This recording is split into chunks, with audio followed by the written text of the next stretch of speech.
We're going to talk about a seated twist today. So I am sitting on a block because for me I feel like that helps me maintain better posture. So when we're coming into Sukhasana or anything where we are seated and we are sitting up, we're going to be contracting the core. So we're going to be contracting the abs and the back muscles. Core is not just the stomach muscles. So then we're going to roll the shoulders down and back. And as we do this, we are pulling the vertebral border, so that side of the scapula that is nearest the spine. We're engaging those rhomboids that sit between the spine and the scapula, and we're pulling the shoulder blades together. So that's meaning we're going to open the chest. So we're lifting the sternum or the breastbone. Okay, so we are mindful of our breath here, especially in a twist. And then usually you don't have to raise the arms up. I often do because I feel like it allows more rotational movement. So we bring the arms up, and then we're going to exhale as we twist.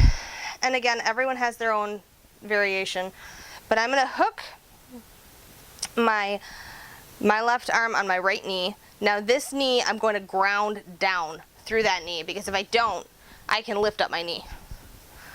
So this is hooking. This is through my arm, elbow, and shoulder, we want to keep that shoulder down, the shoulder blade, excuse me. And then we're going to twist. So on the back, keep the core engaged, keep the belly button stuck to the spine. So we're using all those rotational muscles in the torso here. And then on the back shoulder, we're opening. So what we talked about before, when we're here, we're keeping that action in the back shoulder. And we don't want to crunch the ribs. We want to sit up nice and tall. We want to keep length in the entire spine. And then we're going to come out. We're going to raise the arms up. And we're going to come onto the other side. So notice differences too for you on each side. Like this one, I'm a little bit tighter, and it depends on where you're tight. I can feel this more in my levator scapula on the right, because that's obviously a little bit tighter for me today. But it could be different tomorrow. Just depends on the day. So as my back hand here, I'm pushing into the floor, because if I don't do that, that shoulder immediately rotates and it throws off the entire body. So we're going to press. The hand is in the back, is doing this, pressing into the floor. And that will depend on the length of your torso in relation to your arms too, and how tall your block is. So we're going to press in, really opening up that back shoulder, really keeping in mind here, we're not letting this shoulder sink into medial rotation. We're trying to keep it more neutral.